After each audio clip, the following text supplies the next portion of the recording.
Hello and welcome to Art Now and Here, live on Atlantic Broadband Channel 25, going out throughout the Atlantic Broadband cablecast community. Tonight, looking forward to talking to one of my favorite people, QIMIN Liu from the LQM Gallery, an artist, Eastern Connecticut State University professor of fine art and director of the International Contemporary Art Space, which is presently hosting at the Marquee Gallery a show, Fusion Expression, featuring the work of 8 contemporary Chinese artists. QIMIN, as always, welcome to Art Now and Here. Thank you, Drew, and it's a pleasure to come back to the show and talk about a recent artist in residency at ICOS. At the same time, the showcase at the ECSU, our new instruction fine art centers. So you can see the picture anyway, I think it's a pleasure to back to the show, talk about the things happening with me and what I do, what I involved. Right. Thank you very much. Appreciate it. Definitely. And as always, QIMIN, you're always welcome on Art Now and Here. Clint Slowick, who's the director of the Marquee Gallery, has been on the show since you've been here, and you curated a show that's presently installed at the Marquee Gallery, running through roughly the end of the year or so, and look forward to seeing that. And talk, if you will, about the artists represented in that show and how they came to be this group that's represented in this exhibition. This group of artists, actually, I say most of them established in China, and also several of them are university professors, like Mr. Shi Jianghong. She's teaching at the Institute of Traditional Chinese Opera School of Art and Design. So another professor who painting still life, mainly medium in oil, he teaching at Hansan Normal University. Also his academic affair, vice president of academic affair. So he's not just teaching, he also, design the curriculum or working with the professor to run the school with his expertise in organizations. So he's not just painter. And another artist who are teaching traditional Chinese painting, 2 of them, three of them, 2 women artists. One is Meng Meng, another one is Zhang Huizhen, and another artists who are not teacher, but also in the show, Shi Haihong. He painting traditional Chinese ink and wash, so beautifully done, fine work. And Mr. Zhang and Mr. Meng, they are professor at Hansan Normal University as well, a colleague of Mr. Liu. Is that the university you graduated from yourself? No, actually, I graduated from Institute of Traditional Opera and the Fine Art Department with Mr. Shi Jianghong teach. So one of the artists who show with the landscape of Tibet landscape sceneries. But this time, I think she just brings some impressionism kind of artwork, plenary studies. So we're showing in this hallway of our new instruction center. Joe, if we could, let's go to that slideshow and let it cycle as we speak. This is the Eastern Connecticut State University hallways, and this is an exhibition space where the show began. Yeah, this one it's a new space we requested when this building is built. I mean, designed in the process. So mainly focus on the students' work during the semester, but I have an idea I think I can use well to showcase this group of artists, because this group of artists are not invited by ICAS, like an International Contemporary Artist Space, which is run and organized by me. Also invited by the Vice President of Academic Affairs from ECSU and Department Chair, and the whole department involved in this project.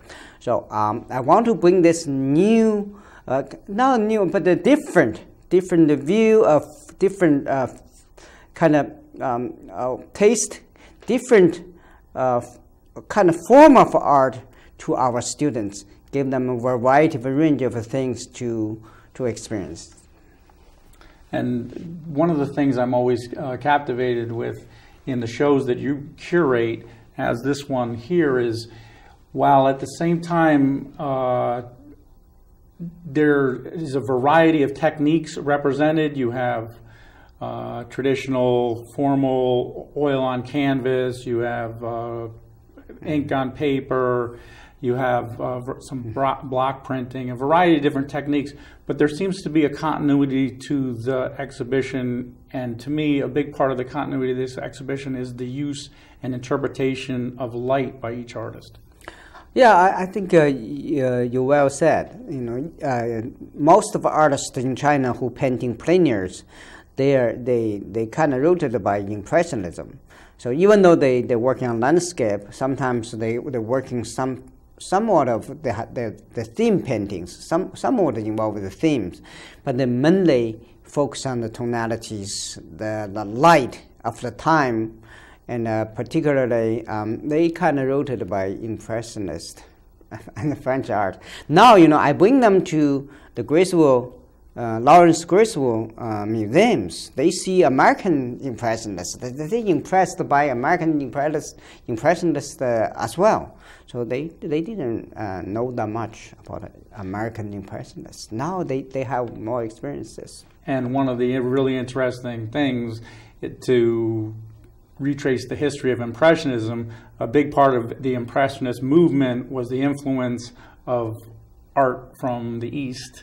And so now another generation has come full circle in a sense and is influenced by Impressionism, when in fact the forerunners of Impressionism were very much taken by art from the East that they had seen in Paris. Yeah. And yeah, it's interesting sort of how the timeline you know, has taken full circle. But in this group of artists that put together, actually, kind of interesting. Some people from north part of China, some people from south part of China, and some people really work on traditional painting, medium.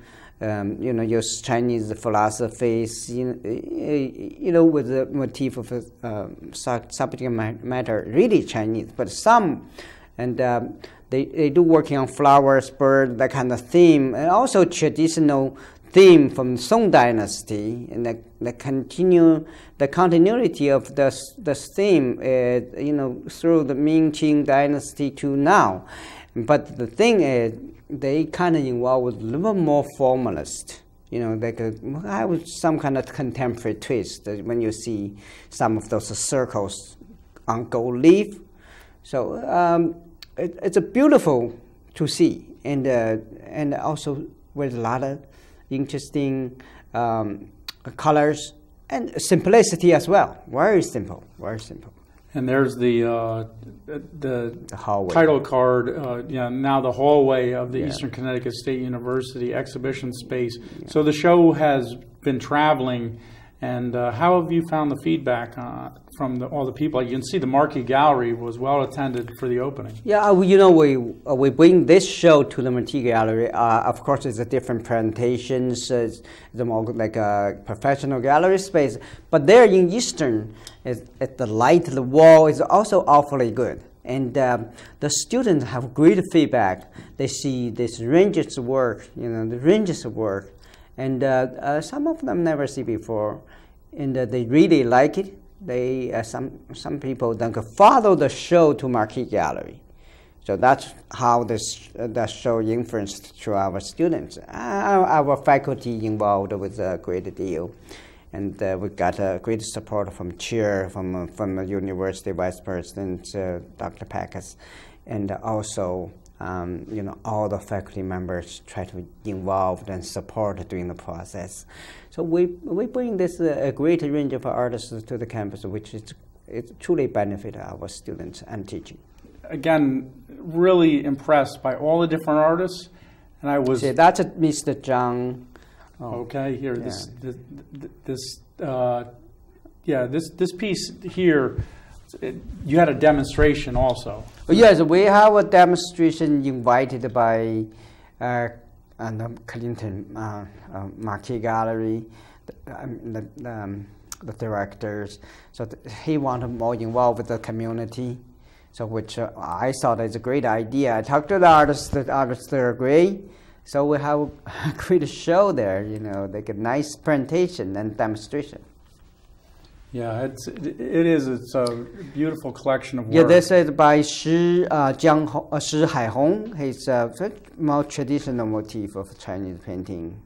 Right. Those are kind of view of Marquee Gallery. Right, the exhibition space right has now been rehabilitated, and an amazing job done by the Slowiks. Yeah, that's wonderful. I'm glad he took it over 2 years ago. Maybe it's 2 years already. So he did a great job, and I think it's going to be a vibrant kind of space for artists in this community. In the past few exhibitions I've been there, it seems like a lot of people have discovered the Marquee Gallery over the past 6 months. Yes, I think they did a good job. They did a wonderful job on space, and at the same time, so they're hosting the artists that I bring from China. So I certainly really appreciate that continuity of the space founded by me, but really make a great improvement by current owner. Okay, thanks, Joe. I appreciate that. We've shown that slideshow, and one thing I noticed there, the amazing catering always at the Marquee Gallery. Quinn's mom is just the best for catering. Wonderful, and I think every time we have the show, she spends a lot of time, energy, cooking all different things, learning from Chinese, and at the same time, and tasted it, and give us great taste at time, and people have fun. We have music, we have food, we have art, different from East, and it's a wonderful experience. I certainly I enjoy to bring these different things to this community. Yeah, and it's great to see people getting out and supporting art in general. Yeah, we have a great turnout every time. Clinton do a pretty good job to promoting the show, and I have some follower, and also this community have some follower for this presentation. So I bring from Chinese artist community. Right, and needless to say, Southeastern Connecticut has an outstanding art community, and New London is I think it's the strength of the community myself, personally. I think the art community in New London really makes makes New London a really unique place. And it's seen New London through some dark days, and hopefully I think New London is really... we have Kong College, we have Lima Academy, we have Mitchell College, we have Eastern, a lot of faculties living here. I know few of them living here who teaching at Eastern. So far, Lima Academy and Mitchell's and Kong College. So this is really great artist community. Let's talk about the realism in some of the still lifes in that show at the Marquee Gallery, and in the artists there who did those still lifes that are just so amazing. Those artists who I presented to this community, not just this show, several shows before, they also have this photorealism. They did an amazing job. The setting, the placement, it's all very contemporary looking and taste. They kind of working in between abstractions, realism, and a surface of flatness, and sometimes meticulous details. and amazing color as well. Can we just show this picture here? I just wanted to highlight the work and this amazing realism in this artist. And what's the artist who's responsible for this work? Yeah, his name, I just told you before, he's the vice president of Hansan Normal University, particularly teaching oil painting in that school. His expertise is a figure as well as still life.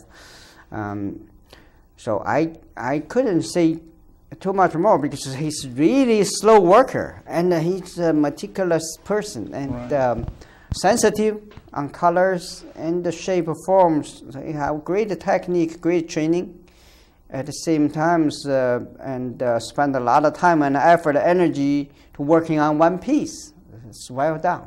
Yeah, amazing, and I give you the heartiest of thumbs up for the whole exhibition. I was really taken by these still lifes in amongst all the great work, and kudos to all the artists represented in this show. And I have to say, this is to me is some of the most, maybe the most impressive of the form of still life I've ever seen. And so I have to highlight that. And again, I'd say we're showing a slide on television.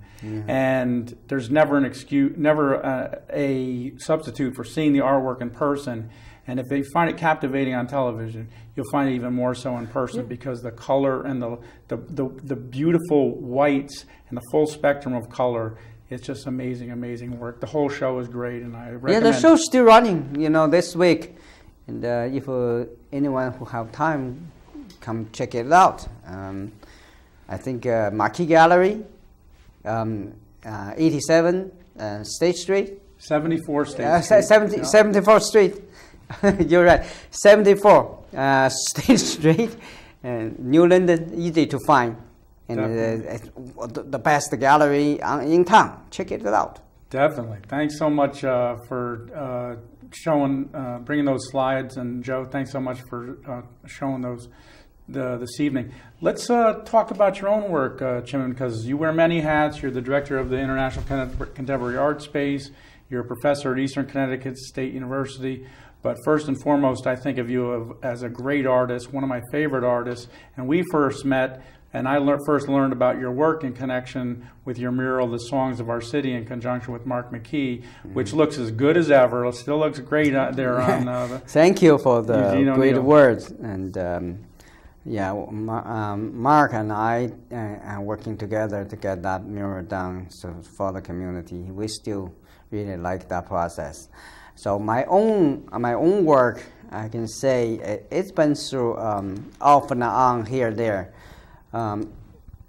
So a lot of people, my friends, some of them are great artists, some of my colleagues, they say, "Oh, QIMIN, why you spend some time to paint?"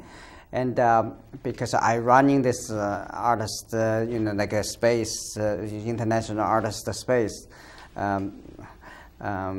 this organization for a while. At the same time, so I am full-time professor, and I had to get a teaching job done.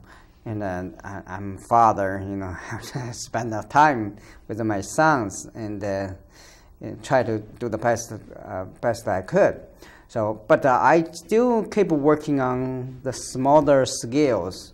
You all know I work on the homeless series before, and then I work on the ink, like the one ink series involved with my students. Those. But recently, I just do some small things, try to have some fun, and testing things out.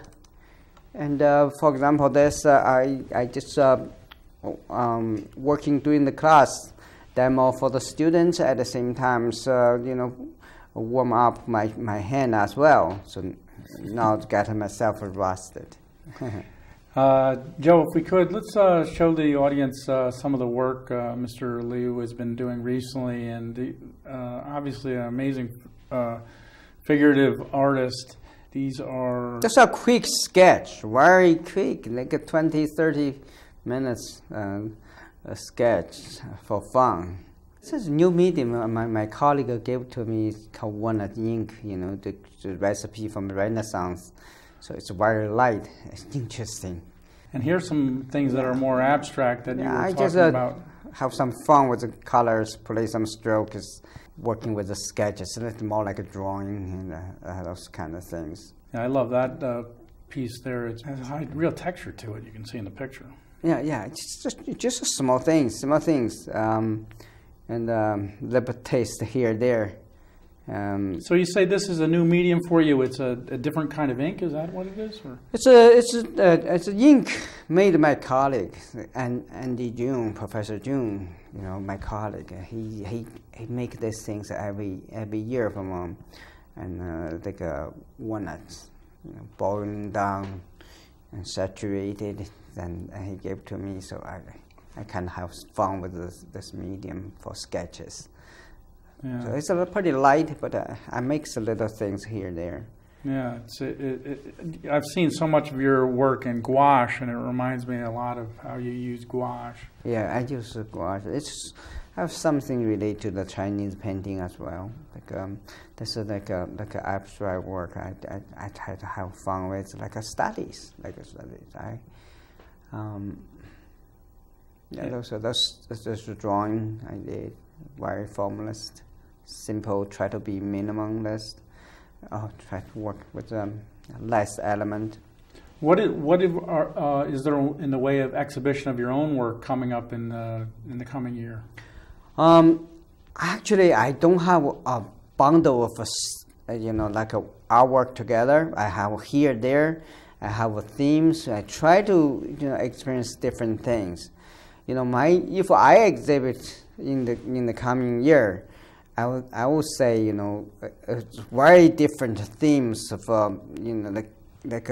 experience, medium, forms, and abstract, and expressions. Those kind of things, because I don't want to stay on one thing I'm good at. I want to do something challenge me, and have fun.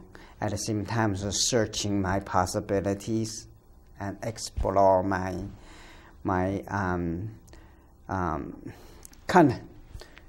try to explore some of the things that I could surprise me, could wow me, like give me something. Oh, it did by him, but I normally working on realism, but now I can have some fun in different things. Right, and that's the beauty of art, and really great to see sort of the utter departure in a lot of ways in some people's mind, I guess, would say, and I don't see it that way, towards the abstraction, but your use of color has always been, I would say, just completely off the charts. I mean, I love the color that you brought to your work, and I see a lot of the same colors in those abstract pieces that you also used in your studies of homelessness that are some of the works people really associate you with. Yeah, thank you for those nice words, Joe. Joe. So I think I enjoy this kind of working with students to show what they can do with the figures. At the same time, so I try to capture some sort of beauty myself, from different models, and at the same time, I work on very explosive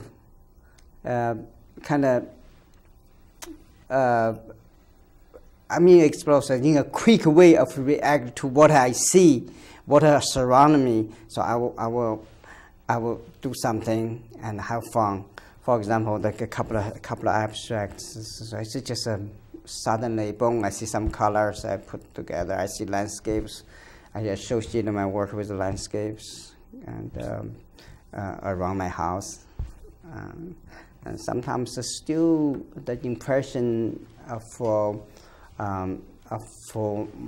my surrounding environment. Right, and it's worth noting part of your formal background is training is at the Pennsylvania Academy of Fine Arts, yeah. And I see a lot of the influences going out in different directions through the work we just saw from that group of artists, whether it's the Ashcan artists or the work of, say, George Bellows, particularly the work he did in Maine, and also Thomas Eakins. And so I see some of those threads in all the work you're doing now, and it's great to see. I went to a great school, Pennsylvania Academy of Fine Arts. You know, they have a great teacher there, like Cindy Goodman, Winston Desiderio, those great teachers. You know, also we have great traditions like Thomas Eakins, and many of the Philadelphia Askin School tradition. So like. My homelessness portrait is more related to like some sort of American realism at the same time, so back to Askin School, and also related to the social realism I experienced when I was young in China. So those are some of early elements of my painting. But I kind of, you know, put those things away a little bit and then try to experience the here and there, you know, expressions, actions, you know, formalist, minimalist. Those things, I want to taste a little bit everything. Like a candy in the candy in the jar, you know, I'm going to grab something, you know, taste a little bit to see how things goes. A Whitman sampler of fine art. Yes. It's really interesting you mentioned Vincent Desiderio. I know one of the ambitions that Clint has for the exhibition schedule at the Marquee Gallery in 2017 is to hopefully showcase some of the work of Mr. Desiderio, and that would be a huge, huge exhibition for New London. Yeah, that would be nice. He's called by the great artist critics. He's the new master for my painter, you know, the new masters. So, his work is amazing. You know, recently I introduced him to China, one of the universities, actually one of the biggest fine art school in China. Is a visiting scholar there, and I be vibrant teaching faculty members in their university. He's working there and bring American realism or American contemporary figure. Maybe I can call conceptual realism, and to China, and he got a great response from the Chinese community. Hopefully, he's show here in this. Art now. I'll have to send him a formal introduction. That would be a huge. That'd be nice. That'd be a huge, you know, honor to have artists of his esteem. As it's always a great honor to have you here, Joe. If we could at this point, let's take a little bit of a break and show a video stream from the Art Now and Here YouTube channel. And this is the Chinese painting and calligraphy exhibition that was at the Marquee Gallery that QIMIN curated, and this goes back, I believe, 18 months.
That was a slideshow essentially of an exhibition curated by QIMIN at Marquee Gallery, and again a product of your efforts with the International Contemporary Art Space.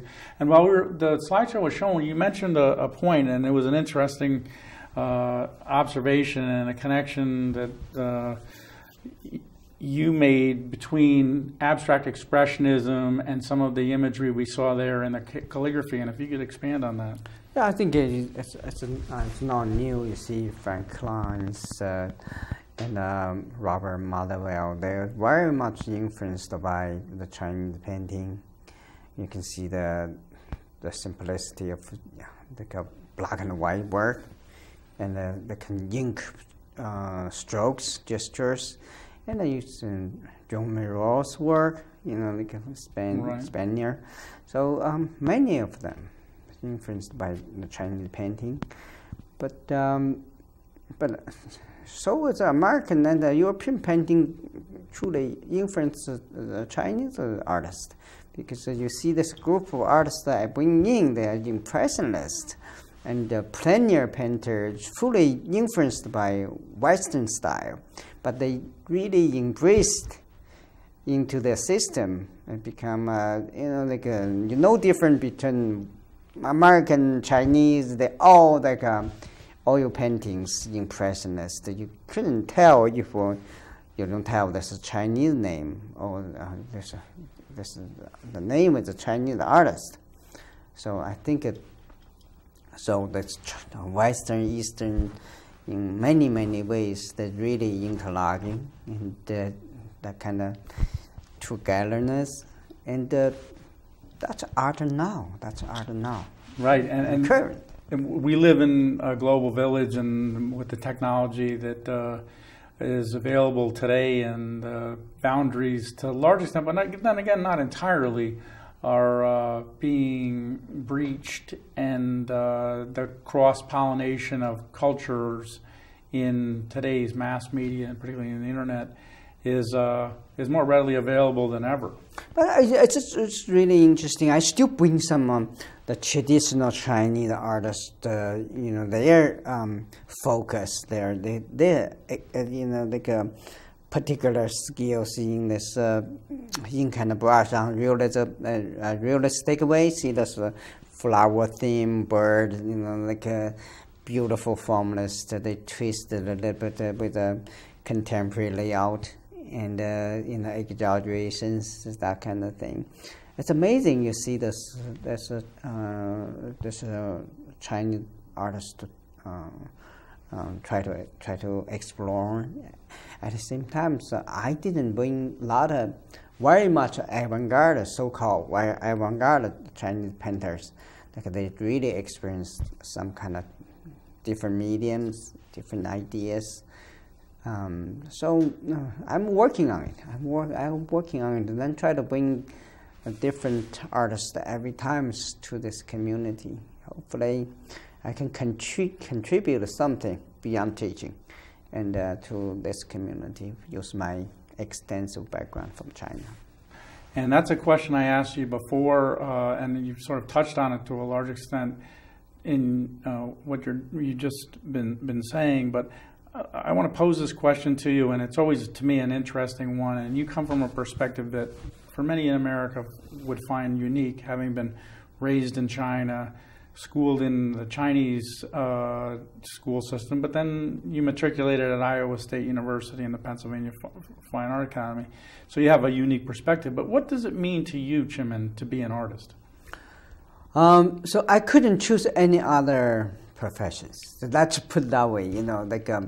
Even I think about, I can be a doctor, it's great. Banker is wonderful. You can have suitcase for, like a cat.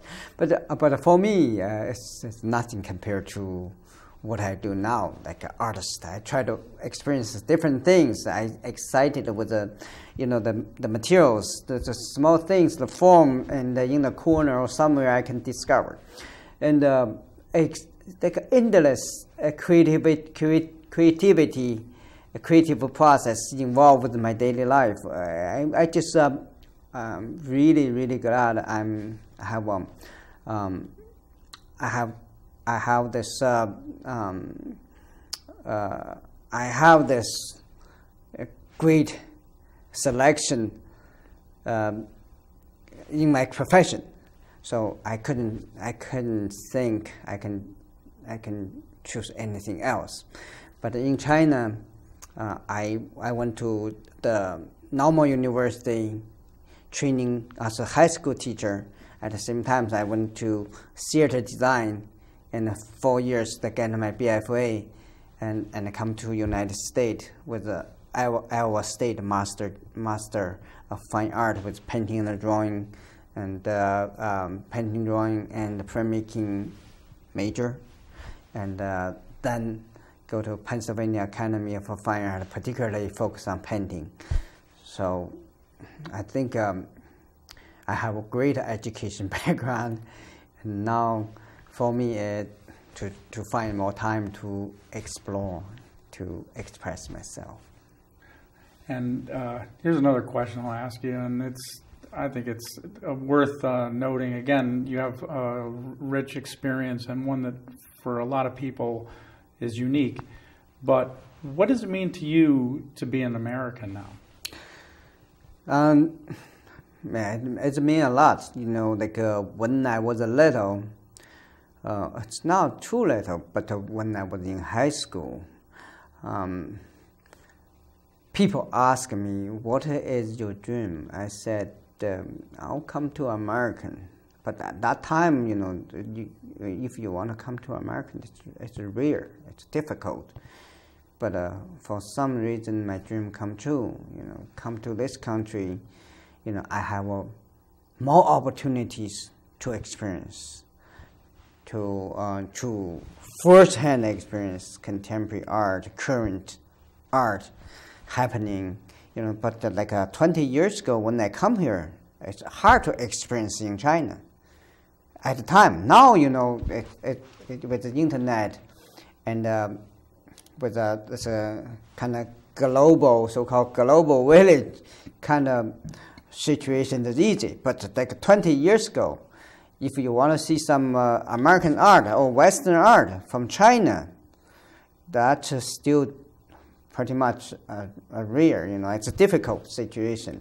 So I have the privilege to come to United States, to go to museum, to see Andrew Weiss, to see, you know, like a Cezanne show, and I see Monet's show, you know, like that's a huge retro show in Chicago and Kansas City. At the time, like 20 years ago, it amazed me, Joseph Bouis. So I think I'm pretty lucky guy, and now with my son here, so I truly love where I live. So I couldn't go back to China. So for many reasons. One day I don't fit there anymore. Now I'm very much used to this creative environment. Endless possibilities. I think it's amazing. It's a great place to live. One of the best. I couldn't complain. I only can enjoy it. And you told me today that you saw your son playing soccer. Yeah, you know, one of the things is you know, I spend much more times to involve with my son's little life. You know, if I'm in China, probably I couldn't, because that's different cultures. You know, like maybe my son's playtime will be the grandparents' job, and not my own job. So here, you know, we involved. It's much different cultures. So I think I still think about I'm one of the lucky guys to be American. Well, it's a heartening thing, and this is why I do the show, honestly. To me, it's always great to speak with you, QIMIN. You're one of my favorite people, big fan of your art. You're always trying to bring something to the community, and from an educational and a cultural aspect. that's unique. Your perspective is unique, and I can't thank you so much. I thank you so much for just being here and being on the show and sharing your wisdom, really. Thank you, Drew. Appreciate it. Because see, even though I curating the show, I bring the show to the community. You know, it's still limited. The people can see it. You know, I really appreciate your effort to just to how more people to review, to involve it in a variety of ways. And wonderful. You're a great friend. At the same time, you're the promoter of local art. You're the true lover of local art. So I have a lot of respect for it. Well, thank you so much. Thank you very much. Appreciate it. It's always great, and it's easy for me to get behind the exhibitions that you curate because they're just so provocative. And you know, people say it's a local art, but to me, this is art on the highest scale. Whatever definition you want to have, New London should be honored, and I know many people feel honored to be the host for some of the exhibitions that International Contemporary Art Space curates, and it's great to see the Marquee Gallery and a huge turnout at the opening. Yeah, the community it's been great, and the mayor supported the last time, and then the mayor sent his I think aide or like executive management officers to support the show, to say a few words, and to embrace the artists from China. So which is great. It's a very warm community. So I love to do the job here. And hopefully I continue working on it to introduce more artists to this community. And so try to broaden the art scene here. Definitely, and you always do, and you've always broadened my experience, and I thank you so much. I thank QIMIN. I thank everybody who watched the show tonight. Check out Art Now and Here on Facebook, Art Now and Here on YouTube, and look forward to all the best things ahead in 2017. Happy holidays to everybody. Thank you, Atlantic Broadband, Joe, Reggie, Mary Jane, for giving me the opportunity to do the show. Thanks for everybody who watched tonight, and I wish everybody all the best for the rest of the year and better things ahead in the year of 2017. And with that, I'm going to say, this is Art Now and Here, over and out.